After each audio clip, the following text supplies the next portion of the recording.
I'm here with Matteo Rizzi, and we are going to be There we talking go. about fintech. We're going to be talking about entrepreneurship. We're going to be talking about the books he wrote. He's published at least two books. There may be more, Matteo, that I don't know about, but at Two, two, least two, two two, books. two. Two is Two, right? good. Yeah. Two is good. Yeah. And so, I'm really excited to have him with us today. My name is Karim Samra. I'm the co-founder and CEO of Changelabs, and I am here today with the formidable Matteo Rizzi. Matteo is one of the 40 most influential fintech leaders. He's the founder of InnoTribe, which is the innovation arm of Swift. Many of you have heard of the Swift banking network. He worked there for 13 years. He's a partner at SBT Venture Capital. He's the founder of Fintech Stage. He's a managing editor or managing producer of Breaking Banks Europe now. He can correct me on that one. And he's the author of two books, Fintech Revolution and Talents and Rebels.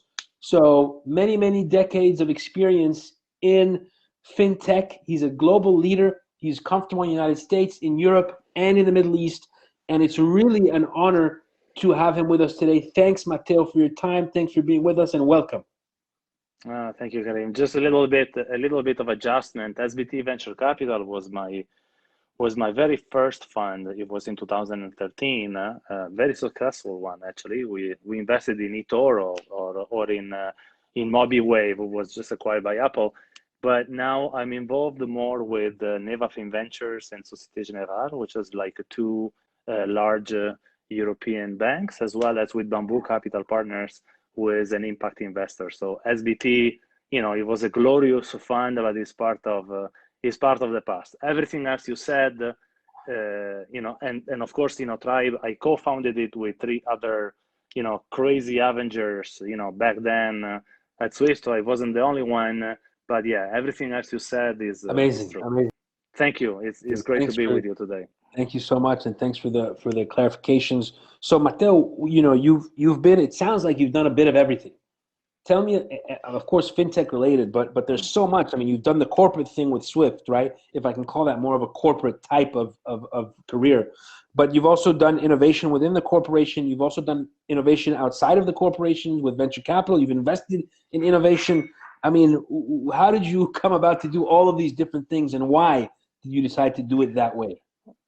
Well, I don't even know if it is a super interesting, theme, because one could think that, by doing so many things, the tendency is to do badly all of them, right? Because you never get anything, Yeah, they always say focused. focus on But one thing and do it really well, blah blah. exactly. But the truth is that that's not how my brain works, and I've discovered that, possibly in the past decade or so, and therefore I understood that I'm comfortable with giving first of all, surrounding myself with a great team, and so I never work alone, and of course, using the network, which is the global fintech network, developed in the past, you know I want to say 12 to 15 years, because InnoTribe started in 2008. But the truth is that before InnoTribe at Swift, I built something called swiftcommunity.net, which was like the Facebook of the bankers. So it was already on the innovation side, very early Mm. at Swift. And the truth is that what I try to do, the common denominator of all my activities is my network. So I'm trying to do things that I love, so that it doesn't seem like working, and at the same time, it all has to do with great content, and making sure that I put the right people in front of the right counterparties, whether it is a startup with an investor, a startup with a bank, a regulator with an ecosystem, and which is basically what we do with FTS Group, which is the toolbox startup that I founded myself together with the former CEO of Swift. And even it used to be called Fintech Stage before, now is FTS Group. We have done anything from working with the Bill and Melinda Gates Foundation and the Omidyar Network in financial inclusion, up to doing the Fintech Stage Festival in Italy, which is 1 week of fintech, And guys, the up Omidyar to doing a Network, rec. just for context, sorry to interrupt you, Matteo, guys, the Omidyar network was founded by Pierre Omidyar, who's one of the co-founders of PayPal, one of the 6 original founders of PayPal. Is that correct, Matteo? eBay, man, Sorry. eBay, much bigger. eBay, sorry. So one of the 6 co-founders of eBay, original founders, Pierre Omidyar, I think he now lives in Hawaii, but he founded the Omidyar network, which was one of the biggest networks today that promotes entrepreneurship and innovation and technology, right? Actually, is the largest investor in financial inclusion in Africa, for example. Yet I bet most of you have never heard of the Omidyar network. Yeah, right? Yeah. They're indeed, they are one of the best kept secret, in the investment world. So all this to say that, and I was like ending up or wrapping up the fintech stage story.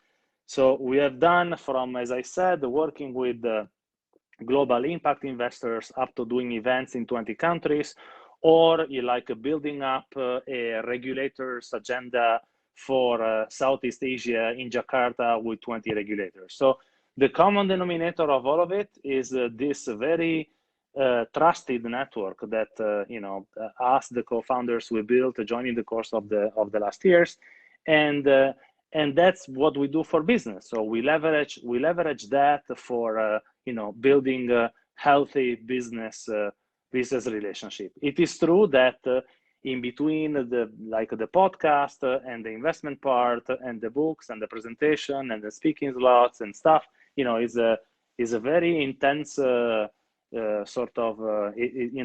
days are very intense sometimes.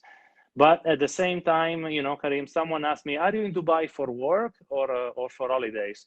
And my answer was, I haven't worked or taken holidays since 2013, because I am never in each of the situations. That's amazing.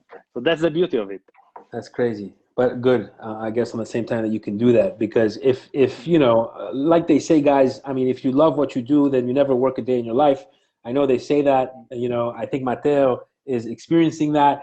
All of us are on our way, I hope, right? That's part of the plan. That's that's an objective and a goal for all of us to kind of not feel like we're working one day in our lives, because what we're working on is so engaging and passionate.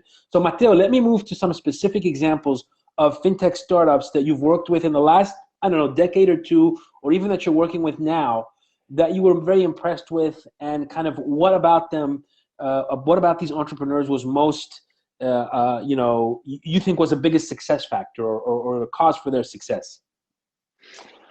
So, picking up 1, 2, 3 example is complicated, Karim, because you need to think that on average, since we started with InnoTribe in 2008 to 2009, we probably looked at 300 to 400 startups per year every year. So it's a lot of startups. Oh my gosh. Right? And between the mentorship and I was actually one of the cornerstone investors in Startup Bootcamp, on the fintech part in London, which is one of the historical, fintech cohorts or set of fintech cohorts globally. So what I always found extremely interesting in working with entrepreneurs, and part of it is also reflected in one of the books that I wrote, is the fact that they are extremely resilient and they have no problems in getting outside of their comfort zone and in try stuff and repeatedly. Actually, the best one are the ones who can repeatedly pivot from one adjustment to the other. Yeah. And at the end of the day, especially if we are talking about early stage startups, I can certify that investors are mainly invested in the team and in the capacity of the team to refine the idea, again, especially in the early stage, in a way that the end product might not be, the same that was pitched at the beginning, but is set out for success. Guys, I'm sorry, Matteo, to interrupt you momentarily. But guys, this is very, very valuable, right? But what are we hearing consistently from Matteo here? He's saying pivot, he's saying comfort zone, right? Getting out of your comfort zone, pivoting, and he's saying, refining the idea so that the idea at the end is not necessarily the same as it was in the beginning. So this idea of a journey, right? And your journey starts with your hypothesis. It's like in scientific experiments. You may start with a hypothesis, then you go out to the marketplace. Instead of going to your laboratory, right? You go to the marketplace, you validate that hypothesis, you build on that hypothesis, and then you come back and you change it, and your product kind of grows and it changes in the process. So we don't expect, and Matteo is an investor, and he said he's worked with hundreds of companies, right? He doesn't look for the company that comes up with an idea and executes it the best. He looks for the company that's most flexible, right, in bringing their idea to market in the right way. Sorry, go ahead, Matteo. Exactly, especially in the early stage, in the sense that, of course, if you're talking about towards like a Series A and Series B, I cannot pretend to, come and completely sort of like turn the idea inside out. But if we're talking about early stage, especially in emerging markets, there is a big need for adaptability. And particularly in the fintech space, where you might not have considered some of the regulatory aspect or some of the like incumbent strategy that might like piss you off or get into your way. So especially in fintech, the opportunity and the need to fine tune the project is super important, and there is certainly an extremely huge component to decide whether or not to bet money on it. And you bring up a great point there, Matteo, about the incumbents and the big banks, right? I mean, we're operating in a sector here, fintech, that's highly regulated, and where there are these whales. There are whales operating, and they're the banks, right? And they have money, and they have resources, and they have know-how, and they have experience. And we're talking about, little fish, little sardines on the side, being the little startups coming up and trying to compete with these huge whales. So what are some of your recommendations there? I mean, for example, in Jordan, we see banks launching wallets. We see banks getting into mobile payments. We see banks moving into a lot of the sectors that the startups might want to get into as well. How do you suggest the startups work around that and in that context? So in general, like competing frontally, especially if you are at the beginning, might not be the wiser strategy unless you have already very large shoulders in terms of like investment or sort of self-runway, right? Actually, there is one of my favorite sort of speech or talks. It is called the Fintech Game of Thrones. Actually, the Game of Fintech Thrones, to be more precise. Nice. And the Game of Fintech Thrones is the story of all these kingdoms, represented by the banks, fighting for the dominance of the financial services territory. And then you have these startups represented by the dragon and by the princess, the blonde princess that right.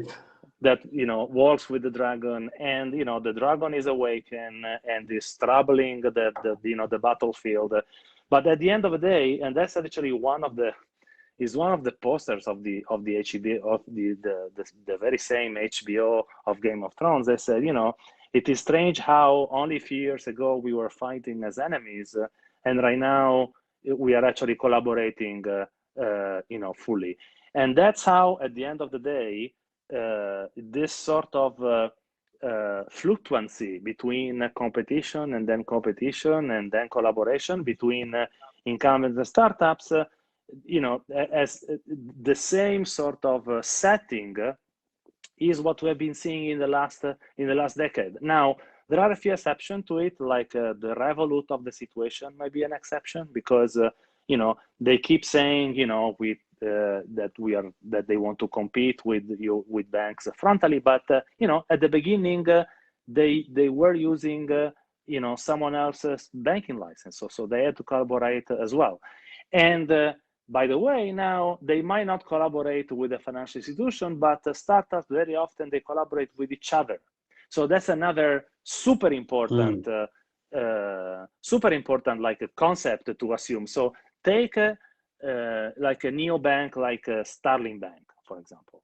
And Starling in the UK, they decided in the pure open banking spirit that they would partner with I think is Wealthfront, so that people who have money in Starling account, they would, through this partnership, being able to do investments through Wealthfront, right? So they didn't try to build it inside, but they accepted the fact that by adding a piece, an external piece to their platform, the goal of better serving the clients would have been enhanced or would be sublimized, you know. So that's how. So the collaboration doesn't forcibly means you know, to sort of go and like how do you say it, leak the feet of the bank, but it could also be to sort of group with different ideas and different startups, because sometimes it's better to let someone else you know, plugged into your infrastructure to serve your clients than try to do everything yourself and potentially fail.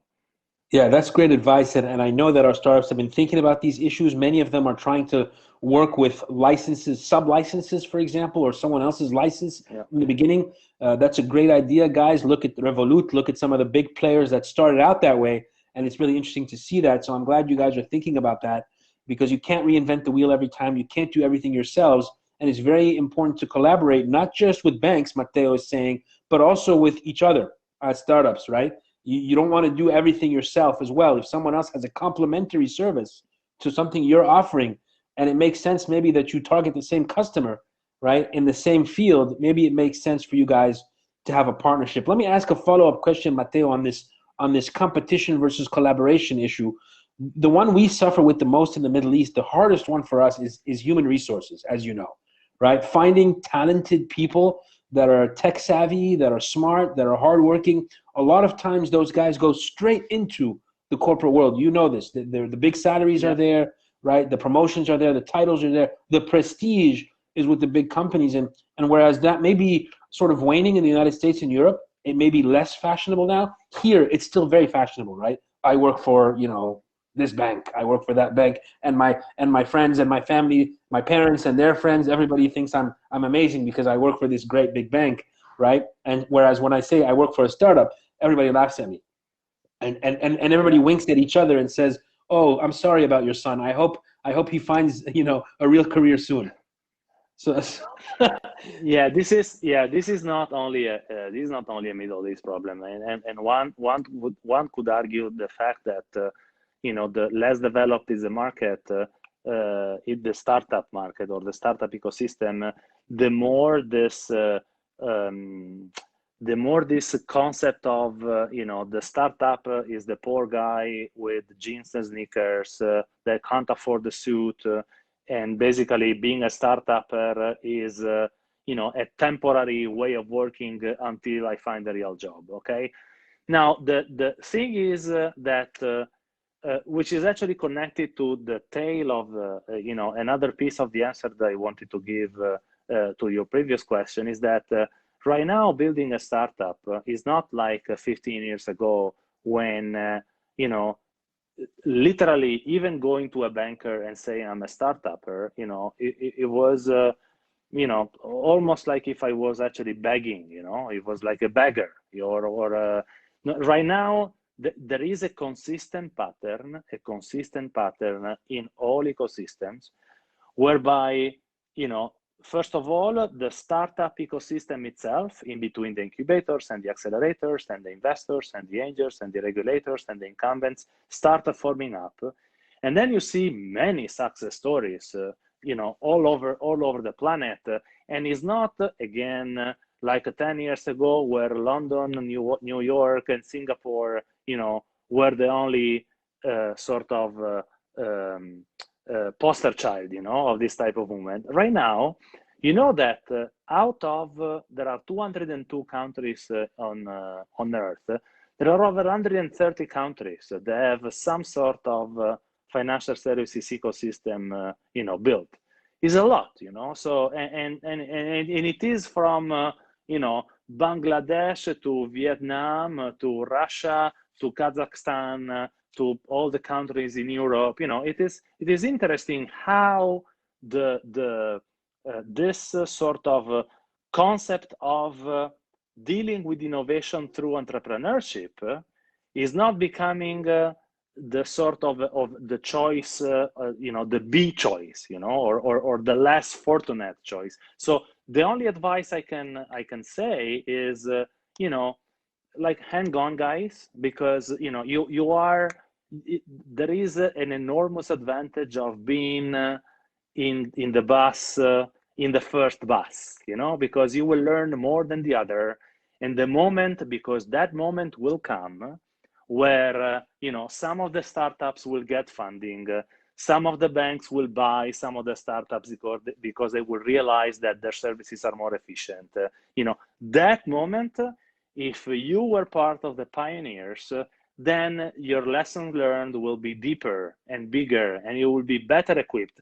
And sometimes, startup number 1 will fail, and you will need to go up to startup number 4 or 5, but maybe the 4th or the 5th, actually, there was a study where the most successful entrepreneurs, like over 45, right? And they were not at their first startups. Does it mean that you need to struggle to pay your bills for 15 years? No, but it certainly means that being an entrepreneur is a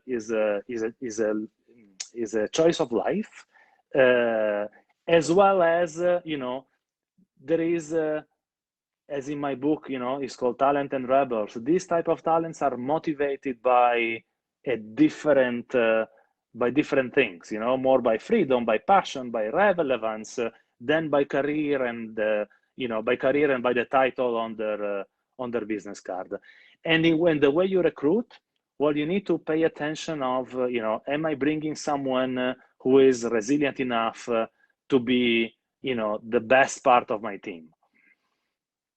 Yeah, and what kind of advice would you give to people recruiting, sort of competing against banks in recruiting somebody, for example, or competing against a larger organization, maybe with more money and resources? So I think one is picking the right profile that's not going to make their decision based entirely on money and status, of course. What are some of the things that startups can give early on to recruit some key employees, Matteo? So, okay, put it this way: if and I am, these questions were not prepared, so I'm actually giving you the immediate answer as I built it in my mind. So, if I was a CEO of a startup, willing to recruit someone, a key person on my team, first of all, I would do some research. And because the fact that we have over a decade of data, on fintech startups, if I am building, for example, a lending business in a given country, I can have an idea of how much is the valuation of similar lending businesses in other countries, right? I can, because you and I can name, 3 lending businesses in at least 20 countries. They are more or less doing all the same. Now, the good news is that the most successful one, and now they are worth, a few dozens of millions, and not to mention a couple of unicorns, like, Funding Circle or the Cabbage of these guys who was recently acquired by Amex. So I think that explaining the opportunity together with giving some sweat equity that it is actually, built over time. Give an example. A good example is there are actually people who join startups after my InnoTribe time. These startups went to, A, B, C rounds. The latest round was in the 50 to 60 million.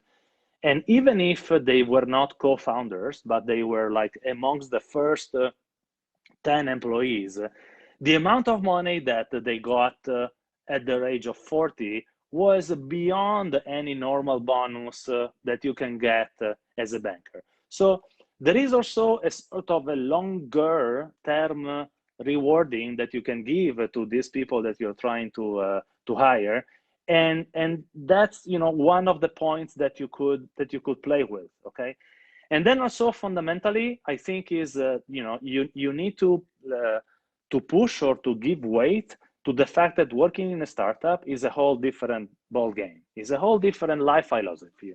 So in a bank or an incumbent, you go, you like how do you say it? You plug your card, you submit your holidays, your expenses are squared. you know, if you have to, like, if you want to take a half a day off, you need to ask permission to someone. And in a startup, all this is way more fluid. At the same time, it might be much harder. But again, the material of the human being, you know, that becomes an entrepreneur is different, you know, and you have to accept that. And maybe like the quest will last a bit longer, but you will end up finding someone who is sharing your vision and the mission of your startup. Thanks, Matteo. And that makes a lot of sense, guys. And again, if I heard correctly, I mean, Matteo is basically saying, of course, there's equity. Everybody knows equity, right? And you can give people some ownership if they are a key hire. But when you look at Facebook, when you look at some of the companies that Matteo spoke about as well, and any company that's been successful, you'll notice that it's not just the co-founders or the equity holders that make a lot of money when they grow. It's also the first 10, 20, 30, 40, 50, whatever it is, employees of the company. So there's some kind of a bonus scheme, there's some kind of compensation associated to certain milestones. It doesn't have to be equity. It doesn't have to be direct ownership in the company. There could be other ways to compensate your first employees, your first set of employees who believed in you, that is not direct equity. So consider that. And then, of course, right, the idea that a lot of the entrepreneurs, a lot of the people looking for an entrepreneurial exposure or career are looking for freedom. They're looking for, you know, freedom from the 9 to 5, freedom from punching in every day and going to the office and having to punch in with a card that tracks when you came in and when you left, freedom from the cafeteria lunch, right, that you're forced to eat when you work for one of those corporations because everybody else is doing it. And if you go out, you're going to take longer and people are going to look down upon you. Freedom from the bureaucracy and trust me, I know all about this. I spent 15 years working for banks. I can name the restrictions one by one, and I can tell you it made my life miserable for a long time, regardless of how much I was getting paid and how much recognition I was getting and what was written on my resume. My life did not feel complete and it felt miserable. So someone like me, I have 15 to 20 years in banking and in the private sector and consulting. You know, I would welcome an opportunity to work with a startup. I mean, not now, but I'm saying before I launched Changelabs, I would welcome the opportunity to work with a startup. I would take less compensation, and I did.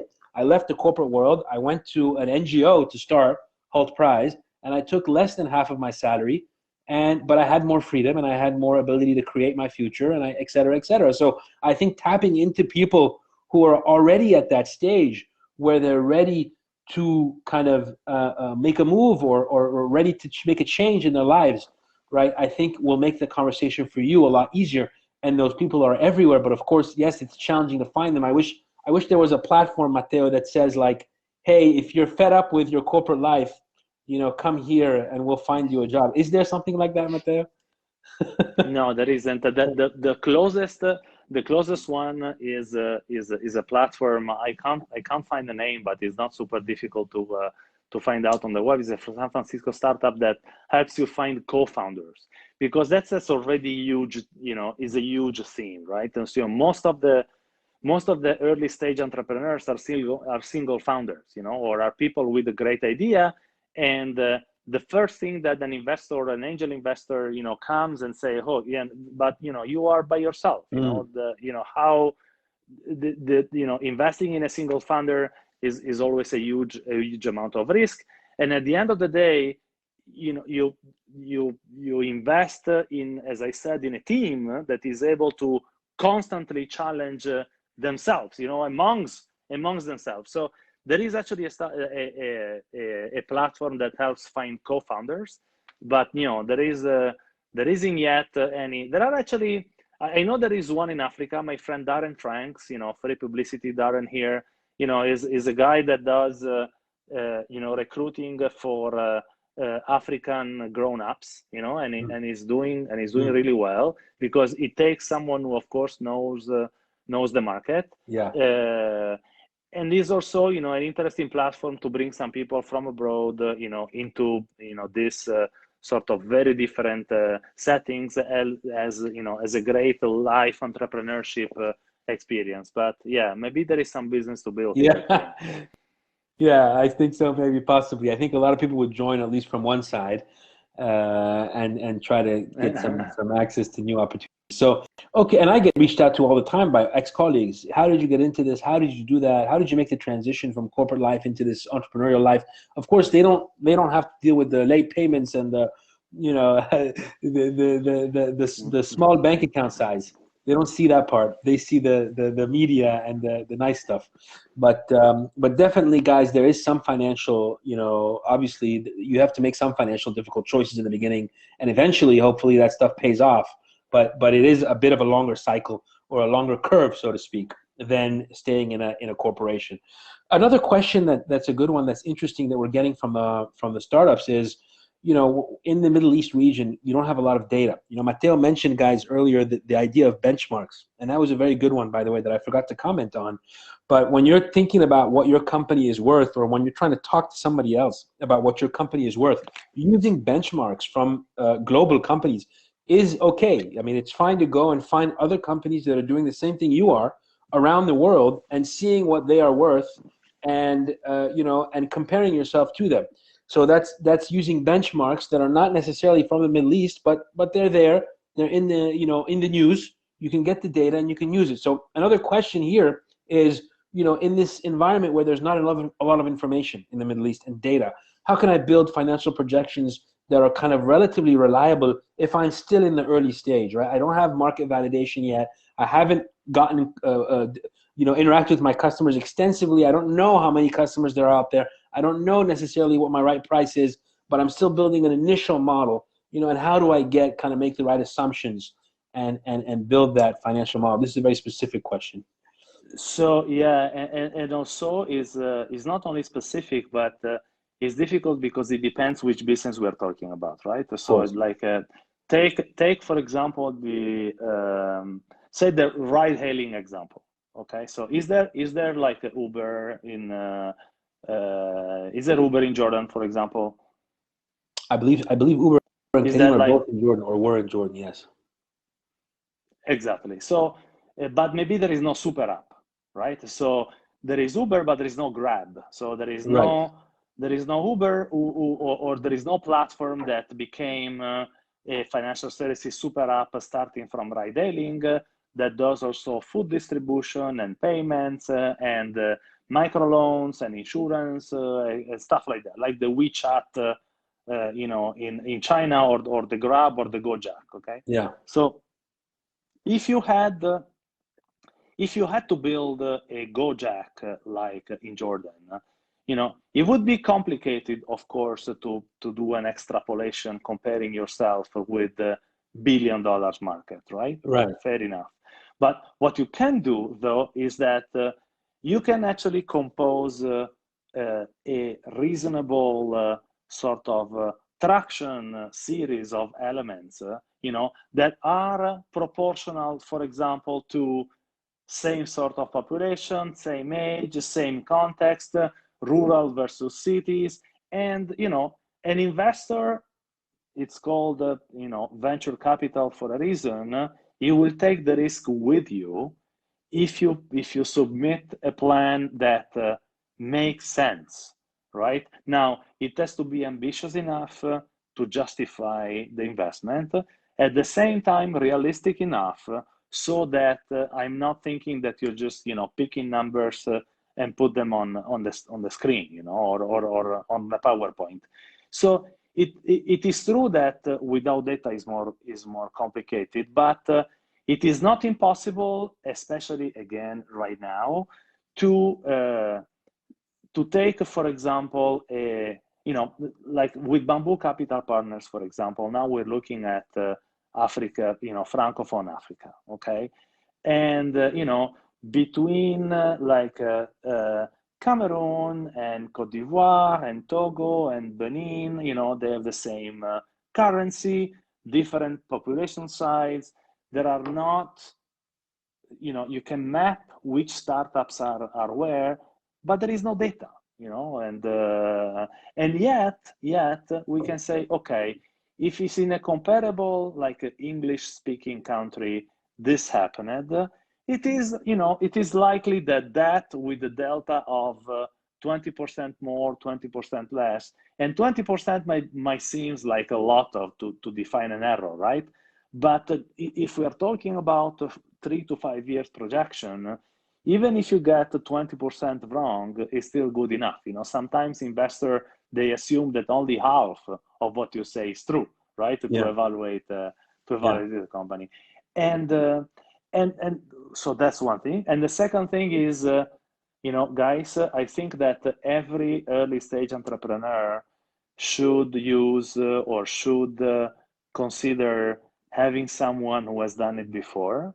And again, there are a lot of wannabe advisor, like fake mentors, or people who just because they failed with a couple of startups, all of a sudden they become experts. The world is full of this type of individuals, but so which makes sometimes choosing one of them complicated for your own startup. But what I can say though is that especially if you're a first-time entrepreneur, you need to be surrounded. Otherwise, the likelihood of you making like a beginner's mistake is too high. And actually, a bad choice on, for example, the choice of your investor, the equity you're giving up. Even, for example, the way you start up your own company. Sometimes, I'm just making this up. And by the way, we need to talk about time pledge, because this is like part of what we say in the time pledge free courses that we do for African entrepreneurs. And I will be happy actually to extend this session in other parts of the planet. But sometimes you have part-time co-founders who basically put a few $1,000s and they split the company 30% each, and they are all part-time. This makes the company to start with completely uninvestable. Why? Because at the moment that you get someone full-time or an investor that says, okay, I want to get in, there is very little space to move. The people who are not working full-time has all the stuff, has all the equity, and you don't have enough equity to give to, for example, someone who has the capacity to become a CEO to motivate him, because you don't have the money yet. So plenty of startups failed the moment someone wanted to put the money, for example. So this is one example, or one very easy mistake to avoid, and yet there are so many entrepreneurs who are doing it. Or another example, which we always talk about, I'm launching my startup, and that might be the case for some of the one in this cohort, and I wanted to do like a social media, website, branding, and all that. I have no money, so what do? I take someone who seems super good. He or she is going to do my website, my branding, my social media, my communication, and my marketing plan. But because I don't have money to pay him or her, he or she would take 10% of the company. So you're giving 10% of the equities to someone to make you the website. Okay? I'm exaggerating, but that's how the cap table get sort of scrambled immediately, and made the company very difficult to move, afterwards. Yeah. Now, believe it or not, this is a mistake that has been done thousands of times before, and the reason why many startups failed. And being surrounded or using some of this free capacity that you can have, like at this moment, for example, or the work that you, Karim, are doing to actually avoid some of these common mistakes, it would be a good place to start. That's great, Matteo. That's right. And so, guys, just to recoup, I mean, on the data side, on the modeling side, remember to benchmark, remember to use examples. I mean, and also remember the famous question that they ask you in a lot of the banking interviews, some of the banking interviews, and a lot of the consulting interviews. How many ping pong balls can you fit in an airplane? How many street intersections are there in New York City, right? What they're doing there is not actually trying to get to the right answer. They're trying to test your ability to think in a logical way with very little information and give them some kind of an answer that they can believe. And so I think it's the same kind of exercise. When you're building a model with a little information, you have to use the information you do have around you to figure out what the best way, the logical way to explain some of the things that you want to show, right? Your projections. Use benchmarks from other countries. Use examples from other industries, right? I mean, you can use pricing from a different industry. You can use staff costs from a different industry. You could use a market size based on a closely related industry or on a different country altogether in percentage terms. So there's many ways to get around the lack of data, but it should never be the lack of data that prevents you from having a financial model, even if it's a basic financial model and you can write draft all over it. Feel free to write draft for discussion. Feel free to write, this is preliminary. Feel free to do a base case, an optimistic case, and a pessimistic case if you're not sure. And that way you've covered all your bases, right? You're saying, look, we may do this, we may do that. Most likely we're going to do that. We're going to do this third option, which is the base case. But just in case, hey, we might do less good, and here's what it looks like. And you know what? We might do better, and here's what better looks like. I mean, there's never data should never be the main obstacle preventing you from presenting a decent financial model or financial projections or a pitch deck. Isam, I wanted to mention, thanks for being here, and yes, getting people excited about your dream. And you guys, Praxilabs, are great at that. So thanks for being with us. Muhammad from Mawilli is saying, you know, and this is another question for you, Matteo. Maybe this may be the last question. We do have a hard stop, guys, at 3. But crowd lending. How do you feel about crowd lending, and what are the challenges that crowd lending specifically is facing here in the Middle East? Oh, and lastly, before we get to that question, guys, the other things that Matteo mentioned are surround yourselves with experts and people who can advise you, but be careful who those are, because there's so many, you know, fly-by-night, you know, mentors now that claim to be experts. They may be young, they may be old, but they claim to be experts and they're really not. So be careful. Secondly, don't give away too much equity, guys, up front. Remember that there's likely multiple rounds coming up in the future. You only give away equity for things that you cannot pay for, usually. So things that are very difficult to pay for or that you cannot pay for, not that you can't afford, that you cannot pay for. It's different. So don't give away equity for your website or for your brand and logo, for example. And so I just wanted to kind of reiterate those important elements that Matteo spoke. Now we can get to the crowd lending question. So crowd lending is a business that is very well known and weighted in several countries. I personally believe a lot in the B2B crowd lending. So it is not the fact that the success of the crowd lending is directly proportional to the amount of data available to credit score the people or the companies that you want to lend money to. Okay. This being said, I am more a believer on the B2B crowd lending. Why? Because statistically speaking, it is, if I see countries that were not particularly fintech savvy, like Italy, for example, that's the B2B side of it is the one who got developed first. I have no idea how this business is in the Middle East or in Jordan, so whatever, you know. So pardon me. So if my answer is generic, but I do believe that it is not that complicated, especially if we are talking about a clear market gap. In other words, if there are no startups doing this, this is one of the type of businesses that you know, has at least 1 to 2, 3, 4 successful startups in most of the countries where fintech, you know, has born. Okay, whether it is Italy, France, Spain, Portugal, Brazil, you know, Argentina, Vietnam, you know, Israel, Nigeria, etc., etc. So there is no reason why it shouldn't work in any country. Okay, as long as the amount of data and the quality of the data that you can get to sort of beat banks, you know, on their own business, because this is what we are talking about, and sourcing money from a different pot is doable. Matteo, sorry about that. I'm cutting it. Matteo, do you have a view on the Middle East, the MENA region, Middle East, North Africa, in terms of fintech advancement? Random question from me, like, where are the countries where you know they're a bit more advanced, they've done a bit more in fintech, and where are the countries that you feel like they're a bit behind? So it's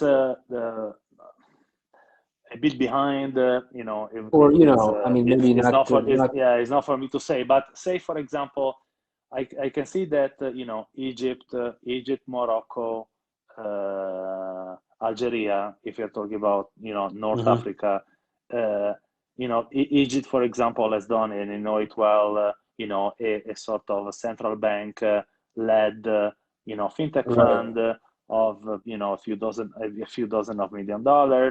I know that there are a particular focus nationwide in Morocco on the startups, for example.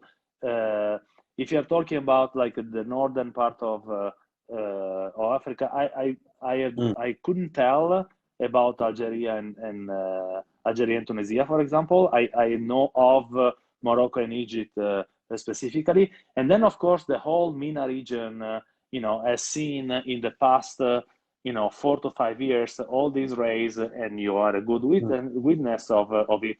Although these incubators and accelerator programs, and what I see as like similarities is that each country is almost as if they were focusing on a given.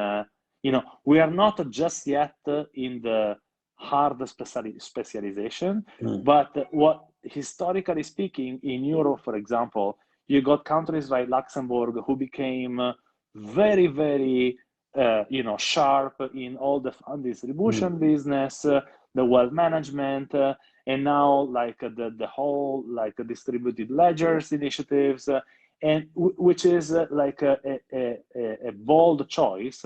At the same time, it sort of cuts the noise and allows and calls for specialists. So the fintech world or a given fintech ecosystem, it goes towards specialization, never towards generalization. Okay, and it goes towards specialization. Why? Because at the end of the day, fintech becomes a mean to an end, and it becomes a pipes work, and all the specialists becomes the value-added services or the data or the intelligence that you put on the top of the pipe.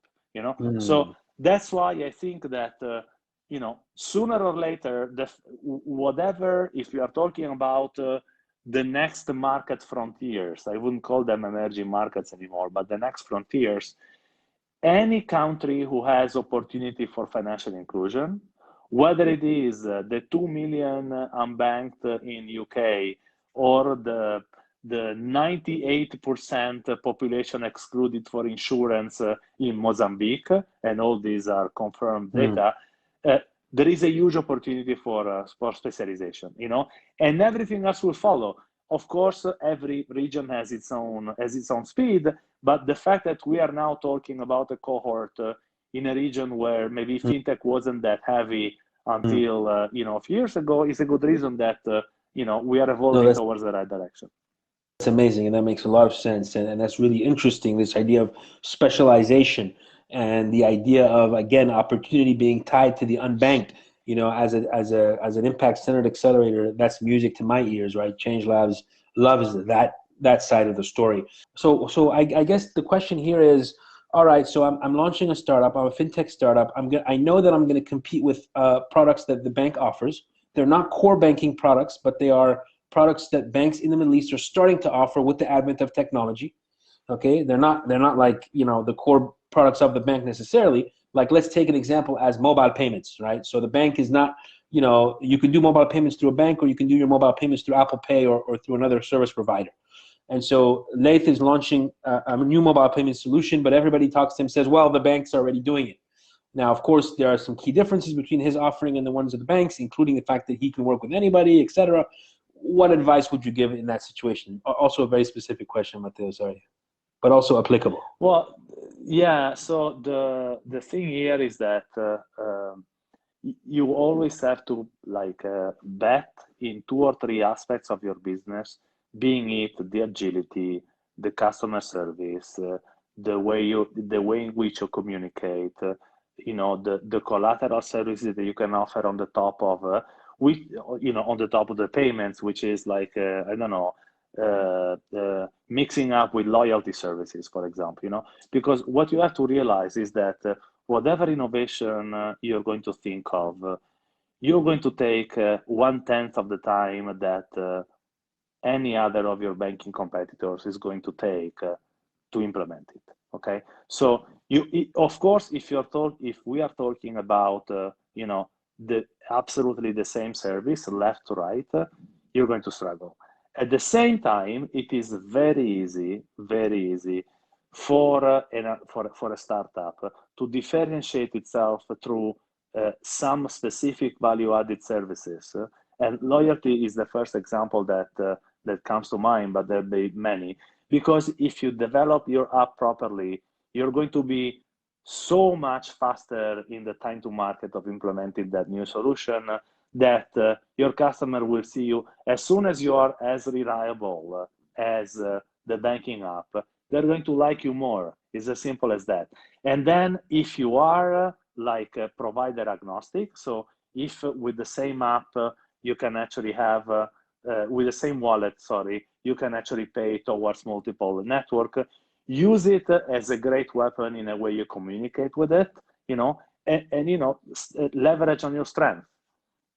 Great. That's a great advice, guys. Remember, the differentiated, the competitive advantages or the differentiators are really important in those situations. Customer service is one of them.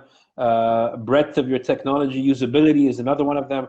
Find the little areas where you can stand out and build your marketing campaigns and your customer acquisition scenarios around those advantages specifically, and speak that language. Thanks, Matteo, so much. I really appreciate it. I know it's 2:59 and that's it. We have like 1 minute left on the clock. I want to thank you so much for taking the time, Matteo, honestly. And we're going to send you an email with all, because we have like a dozen other questions that we're not able to address here. So we will send you an email. Hopefully it won't be too long for you, and maybe you can spend maybe 30 minutes or something answering the questions. I know the entrepreneurs will really appreciate it. And again, I mean, I want to thank you. Thanks so much, and have a great day, and hoping to chat with you again soon, Matteo. Take care. It was a pleasure. Ciao, Karim. Thank you very much. Ciao. Ciao. See you. Everybody, Thank you. take care. Bye. Thank you.